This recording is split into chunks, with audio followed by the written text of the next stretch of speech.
Thank you. I have old pants with new pockets. That's my only line. Speaking of which, let me just give you a couple little things to plant in your head. In Hamlet, Polonius says to Laertes, neither a borrower nor a lender be. And he's trying to teach the kid that you can't really take money or owe money to friends. It'll ruin the friendship. In Scripture, in Timothy, one of the books, I don't read it, it's often misquoted like for the love of money. It actually is, money is the root of all evil is the misquote. It's actually for the love of money leads to all evil. And this guy, Ben Franklin, who had so many things to say, so many things to do, so many things to invent, also said a penny saved is a penny earned. So keep that somewhere in the back file that. So I'm a newly minted special education teacher in Brooklyn, New York, and I'm working. I have a newly minted, no pun intended, master's degree in something.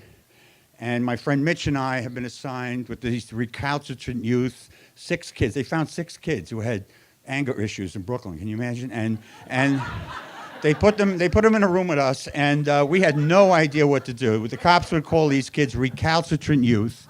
And here they were. Steven Suarez was, he had a flip. He was a flamboyantly gay 11-year-old boy. If they were bullying today, this kid would be on all the national posters. So he was in there for who knows why. I guess he got picked on a lot before this was an issue. Rashad Mack, who looked like he was in the Spinners in one of those groups. He wore these like Nehru jackets. He had held off 3 fully packed New York City police cars with broken beer bottles, throwing it at him, calling him all sorts of bad names. Darryl Ash's mother was like a Black Power advocate. So Darryl, with a big fro and the comb in it, hated all white people, which I happen to be, and so did my little Jewish buddy, Mitch. Larry Williams was just a little sneaky little guy who would like kick you in the kneecap and run. He'd go, he did it, he did it. And Lenny Womble could do bird calls, and he also would pick your pocket clean. And he told me one day he had so much power that if he put his finger in the earth, it would stop spinning. Needless to say, and by the way, you had to call them children with emotionally handicapped just to let you know. In other words, you have to say you're blind and prove you're blind to get funding for the blind. So you have to say you're a bad kid, emotionally handicapped kid, behavior or something in order to get federal, state, and local funding for this program. And these kids didn't need to prove it. They were the self-fulfilled prophecies. Darryl, did I name them all? Yeah, Lanny, Woman, and these are real kids, by the way. I hope they don't sue me for mentioning their name here in Burlington. And so, they were throwing desks around. They would disappear. The principal said, I never want to see these kids ever. One of them tried to burn the school down that we were housed in, and he said, like, just lock them in the room, and please, don't even bring them to lunch. Bring the food into the room, like you're in solitary confinement. And we had the other idea. We wanted to bring them out there, so we were just naive and stupid. So they were running around fighting. They went into this supply closet, broke every piece of chalk and destroyed every piece of staple removers, everything we had, just tore it apart, punched the shit out of each other. They would just flip things over. They'd run out of the building sometimes, and we had to go get them. There's some nods over here. People who work with these kinds of kids. So they weren't the kinds of kids who would say, like, may I go to the bathroom? Or, how many know the answer to this one? None of that. And we were naive. So I'm telling Mitch, who had a psychology thing, they have this behavior modification thing, and I learned about this in graduate school, and food is the number one thing. So he says, well, we don't want to do that. I said, well, people work for rewards. So we get a box of raisins, a banana, a Granny Smith apple, a couple other things to put around on the chalkboard and say, first 3 guys that sit in their seats, boom, come on up here. Well, it worked. It's like feeding time in our cage. And so there's only 3 things, so we start to put a 4th thing, we get it down to 1 sometimes, we're playing with them too. Because we don't know what we're doing. It starts to work for a while.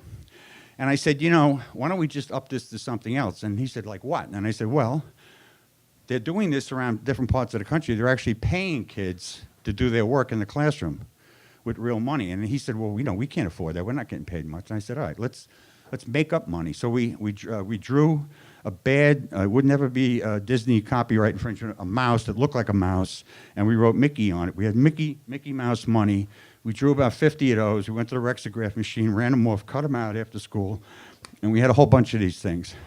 So now we'd say it's a money period. It was a reading or something like that. You sit down, you get the piece of paper, I get the notebook, put the date on it, and sit up straight, pay attention for like, what, a half an hour? It could be a big payoff.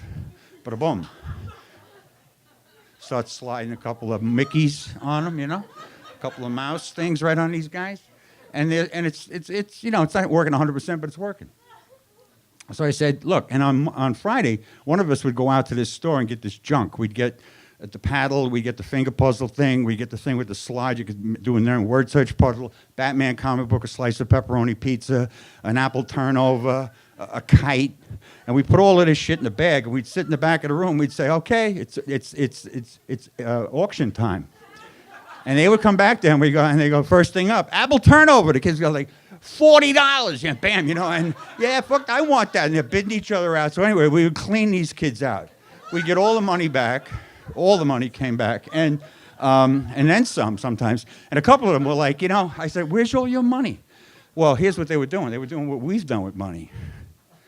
They're playing dice in the lunchroom. They're stealing off each other. Mr. Dennis, my money's missing. I said, where are you keeping it? You sure where you putting it? It's in my desk. I go, really? Yeah, good. What do you want me to do?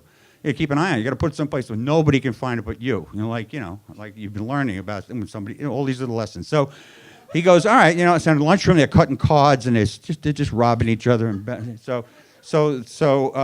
but meanwhile they're sitting still and they're in the desks and we're paying them. And this reward thing is starting to work, even though I'm feeling lousy about it because I'm thinking like, but I mean, I get a paycheck. You'll wait 2 weeks to get a check. Maybe this is part of like a system to learn about, you know, the way things go. You know, you do something, you get this for it, you know. And they learned, not to drive us so crazy so much, but we learned that after a while we became, well, they could trust us, that we didn't need the money anymore, that they were willing to work with us just because we had shown that we would come back. We showed that we would be there for them. We showed them that, you know, we kind of really cared about them, and that's what they really were looking for. They were really lost souls, these kids, and they were, you know, this whole thing was a front.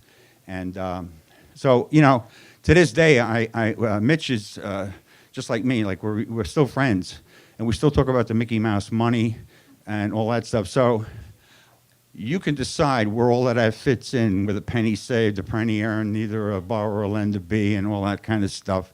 And I thank you for listening.